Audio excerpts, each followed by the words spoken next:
अशोकनगर की धरा पर निर्यापक मुनि पुंगव श्री सुधा सागर जी महाराज सत्संग के सानिध्य में 13 और 14 सितंबर को राष्ट्रीय महिला अधिवेशन होने जा रहा है। श्राविका रत्न श्रीमती सुशीला पाटनी जी ने सम्मेलन के स्वरूप के संदर्भ में मुनि पुंगव श्री के समक्ष जिज्ञासा रखी। आइए जानते हैं मुनिवर ने अधिवेशन के संदर्भ में क्या निर्देश दिए और क्या बताया आगामी अधिवेशन का स्वरूप।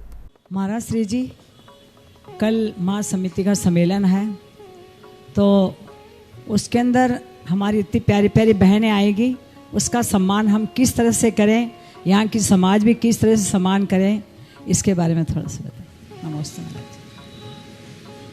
सम्मेलन का सम्मान होता है, व्यक्ति का नहीं। संगठन का सम्मान होता है, व्यक्ति का नहीं। संगठन की योजनाओं का सम्मान होता है, व्यक्ति का नहीं। जो सम्मेलन है, उस सम्मेलन के जो उद्देश्य है और सम्मेलन का जो प्रभाव है, सम्मेलन का जो नारी शक्ति का एक संगठन का रूप प्रदर्शित करना है, उस शक्ति का सम्मान करना है कि एक जैनियों की एक नारी शक्ति, एक महिलाओं की शक्ति किस प्रकार से हमारी समाज में संगठित हो। छोटी छोटी शक्तियाँ जहाँ जहाँ भी जैनियों के घर हैं, वहाँ छोटी छोटी इकाइयाँ मिलना चाहिए। वे छोटी छोटी इकाइयों को सम्मेलन के माध्यम से इकट्ठा करके उनको संबल दिया जाता है। सम्मेलन इसलिए किया जाता है कि जो छोटी इकाइयाँ होती हैं, वे अपने आप को छोटा मान करके असमर्थ मानते हैं। इसलिए एक सम्मेलन करके उनको यह बताया जाता है कि तुम अकेले नहीं हो, तुम छोटे नहीं हो, सारा भारत तुम्हारे साथ है। हम सब एक साथ हैं। एक एक तिनका करके रखेंगे तो हम बिखर जाएंगे।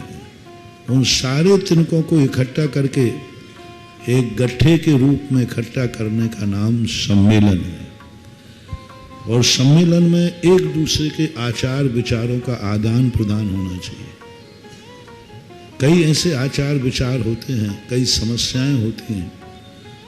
उन समस्याओं का समाधान करना, वहाँ के आचार विचारों से परिचित होना, और कोई कुरीतियाँ वहाँ हैं जो रीतियाँ बन चुकी हैं, उनको संगठन मिलकर के संबल देना बहुत बड़ी चीज़ होती है। संयुक्त जो है, जो उसका कोई होड़ नहीं है। संयुक्त परिवार, संयुक्त समाज, संयुक्त राष्ट्र, ये सब अपने आप में अलौकिक शक्ति जागरण के मंत्र कहलाते हैं। सब चीज़ों को एक संयुक्त होना चाहिए।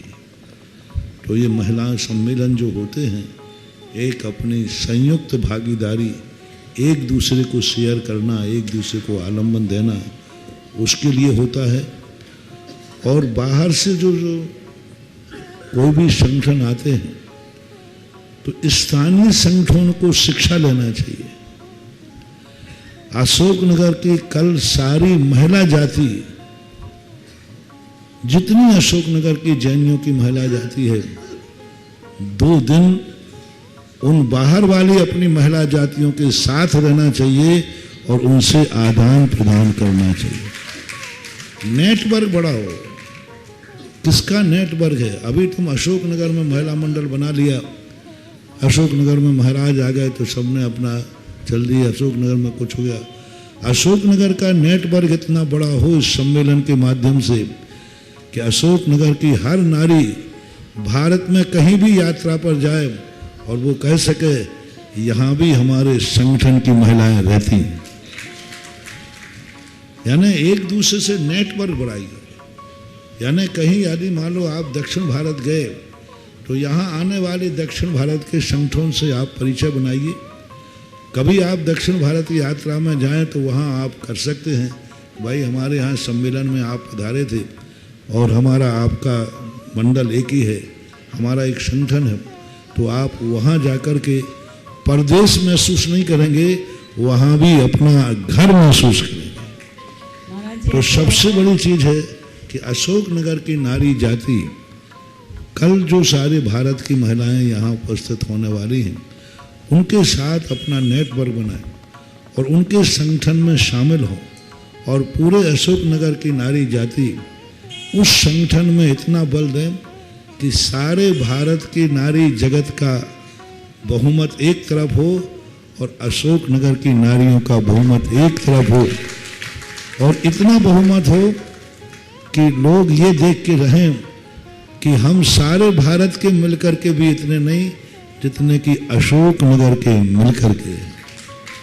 और फिर वो अशोकनगर सारी महिलाओं मिल जाए तो फिर अशोकनगर नहीं, फिर सारा भारत ही अशोकनगर हो जाएगा। इसलिए कल पूरी महिलाओं के लिए कल से 2 दिन तक ऐसा माहौल बनाए कि पूरा अशोकनगर कल नारीमय हो जाए, महिलाओंमय हो जाए। सारा अशोकनगर यही सोचे कि इस अशोकनगर में पुरुष हैं भी कि नहीं है, और पंडाल में पुरुषों को रहने के लिए बाहर खड़े होकर देखें, पूरे पंडाल में महिलाओं का साम्राज्य हो। और कल स्थानीय महिलाओं को, बाहर की महिलाओं को ये अपना प्रदर्शन करना है कि अशोकनगर की महिला जाति, अशोकनगर की जैन महिलाएं भी एक संगठन है और हम आपके साथ हैं। हमने आपको अपने साथ नहीं बुलाया है, हम लोग आपके साथ रहने के लिए हमने आपको यहाँ बुलाया है। ये उद्देश्य होना चाहिए। महाराज जी, कल पूरे भारतवर्ष से, छोटे छोटे गांवों से सारी महिलाएं बहुत खुशी खुशी आ रही है। और महाराज जी, कल महिलाओं की सभा में पुरुष लोग भी बैठ सकते हैं क्या? जगह मिल जाए तो बैठ जाना। हाँ, जगह मिल जाएगी तो बैठ जाएंगे, मनाही नहीं है, बैठने में कोई बाधा नहीं है। देखना चाहिए, समझना चाहिए, क्योंकि नारी जाति को यदि पुरुष का संबल नहीं मिलेगा तो फिर वह नारी जाति स्वयं में पूर्ण समर्थ नहीं हो पाती। पुरुषों का तो संबल चाहिए, और पुरुषों के लिए भी नारियों का संगठन चाहिए। जलूस जब निकालना है तो इन्हीं की संख्या बुलाना पड़ती है, गढ़ यात्रा निकालना है तो इन्हीं की। तो एक जागरण चाहिए, 3 जागरण समाज में बने रहें, महिलाओं का, युवाओं का और समाज का। समाज का जागरण तो कई बार अशोकनगर में हो चुका, कल से महिलाओं का जागरण होना है, और आगे पाठशाला में युवाओं का जागरण होना है। ये 3 चतुर्मास के बड़े असाधारण कार्यक्रम होते हैं। एक शिविर पुरुषों का, दूसरा महिलाओं का ये सम्मेलन, और बच्चे बच्चियों का पाठशाला सम्मेलन। ये तीनों सम्मेलन भारतवर्ष के अंतर्राष्ट्रीय सम्मेलन है। ये तीनों में सबसे बड़ा नेटवर्क इकट्ठा होता है। शिविर में भारत का सबसे बड़ा शिविर, सबसे बड़ा 10 लाख क्षण पर्व में यदि शिविर के रूप में सबसे बड़ी संख्या थी तो आप सब अशोकनगर में देखिए और सारे भारत में देखिए।